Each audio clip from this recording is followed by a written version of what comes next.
त्यांचं success ratio किती आहे आपल्याकडे नेमकी काय माहिती आहे किंवा पर्यावरण प्रेमींचा असा प्रश्न गेल्या सुद्धा आम्ही 700च्या जो 1000 झाडं ठिकाणी रिप्लांट केलेली होती आणि निश्चित त्याचा सक्सेस रेशो सुद्धा 60 ते 70% म्हणजे 1000 झाडांचे 600-700 झाडं 100% जगतात. मोठी मोठी झाडं अगदी खालून काढलेली वृक्ष मोठी किंवा त्याच्यामुळे आम्हाला जी झाडं कारण की ते लहानच आहे त्याचा सक्सेस रेट सुद्धा चांगला नाही.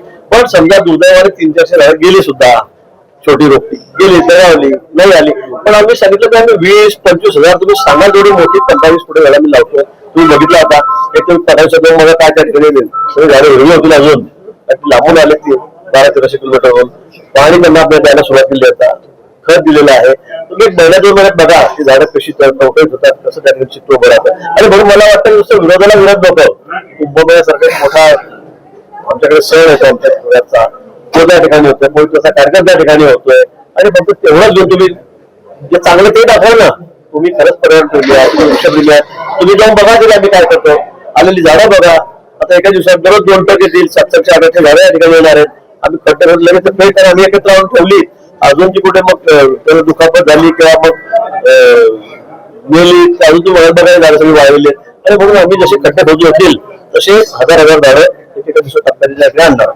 त्यांना काही कामं असतील जरुरीची अपेक्षा त्यानुसार नसतील. त्यानंतर काल परत अधिवेशन संपलेलं आहे मतदारसंघातले काही कामं कोणलेले आहेत बाहेर गावी असतील मी त्याच्याशी बोललो नाही पण मग आम्ही सगळे एकत्रितपणे या ठिकाणी आहोत. सगळे एकत्रितपणे आम्ही कुंभमेळ्याची तयारी करतो आहोत आणि त्या निवडणुका सुद्धा आम्ही महायुती त्यांच्या महायुतीचे सगळे दुसरं कोणी नाही फार आम्ही सगळे एकत्रितपणे लढतो आणि सगळ्या कामामध्ये आम्ही विशेष करून कुंभमेळ्याच्या कामात आम्ही सगळे सोबत आहोत. आपण राष्ट्रामध्ये अत्यंत थेट इशारा दिला आम्ही सहिष्णू आहोत किंवा वाटेल ते साधू मंत्रांबद्दल बोलू नये. निश्चित तुम्ही सांगता तुम्ही 25,000-20,000 कोटी काय साधू महाराज गांजा खर्च करतायत का त्यांना गांजा करायसाठी जाणतायत का हे आक्षेपार्हच आहे. हे बघा तुम्हाला अधिकार सगळा आहे तुम्ही वृक्षप्रेमी आहात निसर्गप्रेमी आहात त्याबद्दल आमचं काहीच म्हणणं नाही. पण काही लोक याच्यामध्ये घुसून विनाकारण काहीतरी वेगळ्याच भाकरी लावण्याचे विचार दिसत आहेत. वेगळ्याच वाद निर्माण करता त्यांचा काहीतरी विचार दिसतोय आणि म्हणून तुम्ही अतिशय सहजपणे मी तुमच्या आमचं साधूला तुम्ही अशा पद्धतीने बोलाल की गांजा त्यासाठी खर्च करतायत का गांजा तुम्ही देऊ नका ते येणार नाही. मला वाटतं अतिशय आक्षेपार्ह आहे. खरं सांगतो की हे आम्हीच ऐकू शकतो दुसरं कोणी ऐकणार नाही असं आणि म्हणून माझं सगळं त्यांनाही सांगणं आहे की या पुढे असे स्टेटमेंट करू नका आम्ही काय तुमचं त्या सगळं ऐकून घेऊ पण अशा पद्धतीने तुम्ही असं म्हणत कोणी म्हणतात काय केलंच पाहिजे का कुंभ हे कसं सहन करणार आहे हे आम्ही अजिबात सहन करणार नाही. जे उमेदवार आहे त्यांचा पहिला राज्य सरकारने हा निर्णय घेतलेला आहे तुम्ही कसं बघताय?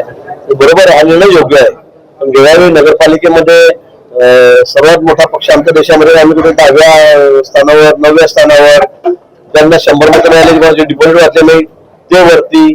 त्यामुळे मला असं वाटतं की हा नियम जसा विधानसभेमध्ये आहे लोकसभेमध्ये आहे तो आता यावेळेला करून घेण्यात आलेला आहे आणि मला वाटतं हा निर्णय योग्य आहे. काँग्रेसच्या प्रदेशाध्यक्ष हर्षवर्धन सपकाळ यांनी आता म्हटलेलं आहे की आम्ही अनेक आक्षेप घेतलेले हरकती नोंदवल्या आहेत त्याची कोणती कारवाई झाली त्यामुळे पारदर्शकपणे निवडणुका होणार नाही हे निश्चित आहे. मला वाटतं हरण्यापूर्वीच त्यांनी करण्याचा तयार ठेवलेली आहेत.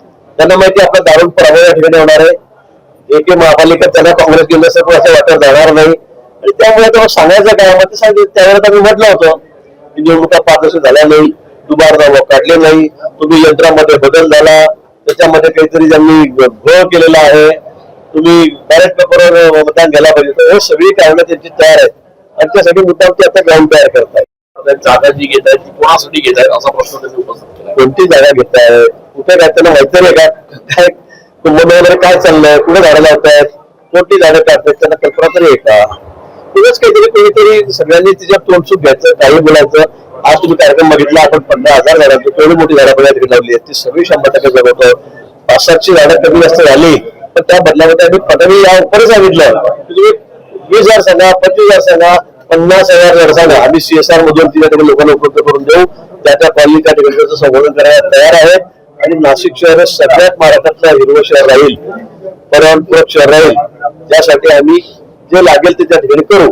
महापालिकाही करेल शासन म्हणून आम्ही करू देवेंद्रजी सांगितलेलं आहे आणि त्याचबरोबर लोकांची मानसिकता आहे. विविध संघटना आहेत NGO आहेत सगळ्या संघटना आहेत सगळ्यांनी सांगितलं साधू मंत्री सांगितलं की हे जबाबदारी सगळे आम्ही घेऊ आम्ही झाडं वाढू आम्ही झाडं लावू त्याची निगराणी आम्ही राखू. मला वाटतं यापेक्षा कोणी काय सांगितलं म्हणजे बाहेरून कुठेतरी सांगून बोलायचं साधारण बोलायच्या विषयावर मला तर कळत नाही काय काय बोलू या विषयावर. घोषणा काही आंदोलनात घेण्यात आल्या. नाही, मला वाटतं खरं म्हणजे पंतप्रधानांबद्दल त्याची गरिमा त्या पदाची राखली पाहिजे असं कोणी बोलता कामा नये. पण तुम्हाला माहित आहे कोणाची कबर पडली गेलेली आहे सध्या. बिहार मध्ये काय झालं, तुमची कबर अशी पडली गेली त्या कबरीच्या खाली अजून तुम्ही किती फूट चालले गेले, 100 फूट खाली चालले गेले. काय झालं, त्यावेळेला 5-6 जागा मिळतात 250 पैकी, तरी पण आमची कबर पडायच्या गोष्टी करतायत. त्या लोकांना वाटत कशी दिली जनामनाची. आणि अशा घोषणा देऊन तुम्ही अजून तुमची कबर खोल करतात. महापालिकेत काय नक्की असं किंवा येतंय का? काय झालं त्यांचा मला संदेश तुम्ही त्यांच्याकडे मला विचारता. तर मी काय सांगू, त्या प्रत्येक ठिकाणी ते कपडे बदलत जशी पक्ष बदलतो सध्या त्यांचं काय राहिलंय. ते मुख्यमंत्री होता त्याचं काय वेळ तुम्ही बघा आता. ते म्हणतात इकडे कमळाचं करेल, इकडे म्हणतात घराचं करेल, इकडे दर्शनाचं करेल. माझ्या कुटुंबाचा प्रश्न आहे. आता पक्षामध्ये कसा कुटुंबिक प्रश्न होऊ शकतो, त्याच्यात न बोललेलं बरं नाही. तो विषय संपलेला माझा. आज वृक्ष लागवड होत असताना आपण काही पर्यावरणप्रेमींना निमंत्रण दिलं होतं का? कारण वृक्षतोडीचे विरोधात आंदोलन करतायत. प्रकाश आंबेडकरांनी आयोगावर केला. काय बोला आंबेडकर साहेबांवर, ते नेहमी असे स्टेटमेंट करत असतात, ते वारंवार असे स्टेटमेंट करत असतात. त्यामुळे आता काय निवडणूक आयोग कुठे काय, म्हणजे तुम्ही हारायला लागले, पराभव झाला की तुम्हाला निवडणूक आयोग सोपा वाटतो, तुम्हाला हायकोर्ट सुप्रीम कोर्ट सुद्धा सोपं वाटतं, त्याच्यावर तुम्ही तोडसूक घेतात. तुम्ही बॅलेट पेपर त्याच्यावर निवडणुका घ्या म्हणतायत. कधी म्हणतात मतदारांमध्ये एवढी नावं वाढली, आता एवढी नावं मतदारांमध्ये वाढली आहेत का?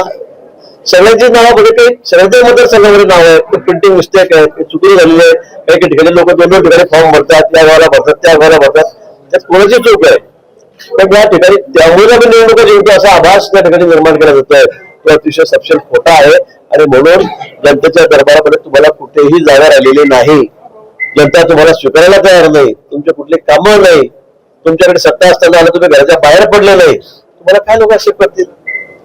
तर खापर फक्त निवडणूक आयोगावर फोडायचं, कोर्टावर फोडायचं, हा प्रकार त्यांचा सगळ्यात चाललाय. त्यांच्या सध्या हार समोर दिसतोय, पराभव समोर दिसतोय. पर्यावरणप्रेमी दिसले नाही. आपण मी सगळ्यांना निमंत्रण देतो. आणि शासनातर्फे सुद्धा आम्ही माझ्या वैयक्तिक माझ्या टीमला सांगून सगळ्यांना आमंत्रित करतो की आपण या, आपणही बघा. पण काही लोकांना त्याच्यामध्ये त्याचा हेतू शुद्ध नाहीये. आणि त्याचा एवढी वेळ आल्यावर ते बघायला गेलं असतं काय करताय, काय नाही, आमचं चुकतंय, बरोबर आहे. त्याला तुम्ही सूचना द्या अजून आमचं चुकतं आहे का, बरोबर आहे का, ते यायला पाहिजे. पण बरेच जण त्यातले जे रोज तोडसूक घेतात सगळे साधू महत्वावर आपल्या धर्मावर, ते कोणी त्या ठिकाणी आलेलं नाही. तर मग त्यांचा हेतू काय नेमका, जशी झाडं वाचवायची आहे त्याच्या आरोग्य साधायचं आहे.